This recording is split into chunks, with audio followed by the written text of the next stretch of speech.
අපිට බැරිද 50000ක් එකතු කරලම දෙන්න. දෙපාරක් ගෙවනවට වඩා.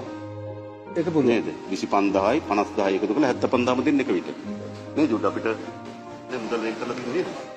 ඔය එක ගෙවන්න එකට නැත්තම් ආයේ වට දෙකක් යන්න ඕනේ.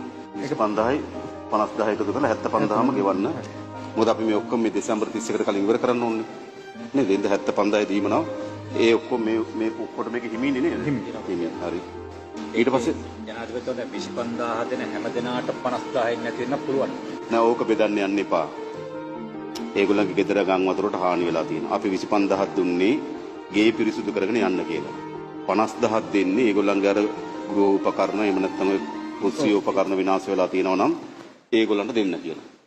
ඒ 25000 දෙන ඔක්කොටමත් ඒ 50000 දෙන්න. එහෙම නැත්නම් ඕක ආයේ ඔබතුමාලට ප්‍රශ්න ඇති වෙනවා මට 25000 හිමි වුණා. ඇයි 50000 හිමි නොවුණු කියලා නේද? එහෙම නේද ඔබතුමාලා මොකක්ද අදහස? නෑනේ නේ. දෙන්න. සාමාන්‍යයට නේද? ඒක දෙන්න. එන එක ඇප්ලිකේෂන් එකෙන් බේරන්න පුළුවන්. ඔව්